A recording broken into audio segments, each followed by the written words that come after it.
มื้อนี้จะพาทุกคนมาฮู้เกี่ยวกับ part of speech ก็คือภาคส่วนของคำเว้าโอเคมื้อนี้เราจะไปเรียนฮู้เกี่ยวกับ part of speech ในภาษาอังกฤษว่ามีอิหยังแดแต่ว่าหลักๆมื้อนี้เราจะเรียนแม่น sentence เราจะฮู้ว่า sentence แม่นหยัง sentence แม่นประโยคหรือว่าแม่นคำเว้าตอนหนึ่งที่เราเว้าออกมาจากปากของมนุษย์เราและมีความหมายครบถ้วนใน1 sentence นั้นมันจะประกอบมีตัวประธานหรือว่า subject แล้วก็บวกให้ verb หรือว่าคำกริยาแล้วบวกให้ object ตามหลังเฮาไปเบิ่งว่า subject แม่นหยัง subject ก็คือตัวประธานของประโยคก็คือผู้กระทำแล้วต่อไปแม่น verb ก็คือคำที่แสดงว่าตัวประธานหั่นกำลังเฮ็ดหยังอยู่หรือว่าตัวประธานหั่นเฮ็ดหยังแล้วต่อไป object ก็คือผู้ถูกกระทำเฮาไปเบิ่งตัวอย่างนำกันเลยตัวอย่างอยู่นี้ตัวอย่างว่า I love John ผู้ใดแม่นตัวประธานและตัวใดแม่น verb และตัวใดแม่น object หรือว่าผู้ถูกกระทำเฮาไปเบิ่งประโยคนี้สังเกตให้มันละเอียด I love John ก็คือข้อยฮัก John แล้วอยู่นี่ I หรือว่าข้อย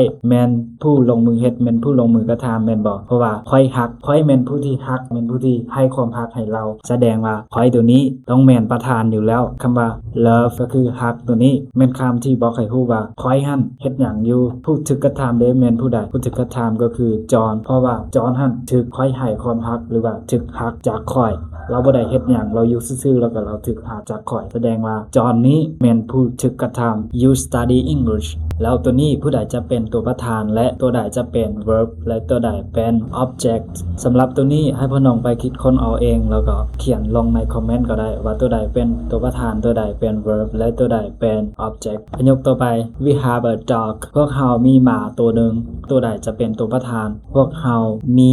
หมาตัวนึงแสดงว่าพวกเรานี่แหละเป็นผู้ที่มีโอเคพวกเราหั่นแหละเป็นผู้ที่มีแสดงว่าพวกเรานี่แหละเป็นประธานเพราะว่าพวกเราเป็นผู้ที่มีแล้วคำว่ามีตัวนี้เป็นคำที่แสดงว่าโอ้เฮาเฮ็ดหยังแสดงว่าเฮานั่นมีอยู่แล้ว a dog ก็คือหมาตัวนึงหั่นถึกมีโดยพวกเราถ้าพวกเขาบ่รักษามันก็บ่อยู่แม่นบ่พวกเขาหั่นแหละเป็นผู้รักษาเป็นผู้เฮ็ดให้มันอยู่รอดได้แสดงว่าพวกเขาตัวนี้เป็นตัวประธานหรือว่า subject คำว่า have นี้เป็นคำที่แสดงว่าเฮาหั่นเฮ็ดหยังอยู่ก็คือเฮาหั่นมีอยู่แม่นบ่แล้วหมาตัวนี้ก็ถึกมีโดยพวกเขาแสดงว่าถึกรักษาโดยพวกเขาแสดงว่าหมาตัวนี้ก็เป็น object แล้ว have เป็น verb I like to teach English ก็คือค่อยมักสอนภาษาอังกฤษอยู่นี่ verb จะมี2ตัวจุน้องจะเบิ่งเห็นว่า like ตัวนี้กับ teach ตัวนี้อยู่บนนี้ถ้าว่ามี verb 2คำมาอยู่นำกันถ้าว่ามี verb 2ตัวมาอยู่นำกันให้เฮาใส่ to มาค้างไว้ระหว่างกลางภาษาลาวเฮาจะเว้าว่าค่อยมักสอนติดกันเลยแต่สำหรับภาษาอังกฤษถ้าเฮาอยากเว้า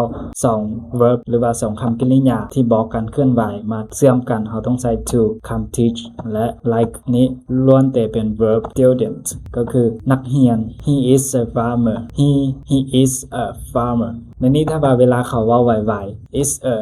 เขาจะเว้าว่า is a ไปเลยเราคือชาวนาคนหนึ่งแล้ววิดีโอต่อไป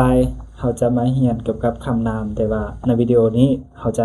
แนะนำเกี่ยวกับ parts of speech ว่าแบ่งออกเป็นจากภาคส่วน part of speech หรือว่าภาคส่วนของคำเว้าในภาษาอังกฤษแบ่งออกเป็น8ภาคส่วนเขาไปเบิ่งนำกันว่ามีหยังแดจะมีคำนามคำแทนนามก็คือ pronoun อันนี้อ่านว่า noun และต่อไปก็คือ verb หรือว่าคำกรรมะบางคนก็เอิ้นว่าคำกริยาต่อไป adjective คำคุณนาม adverb คำกริยาพิเศษ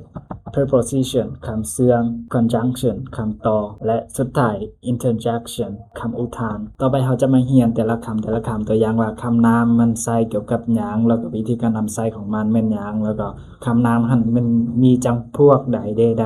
โอเคในวิดีโอต่อไปเราจะเริ่มเรียนตั้งแต่คำนามจนไปฮอด interjection หรือว่าคำอุทานตัวนี้ see you next time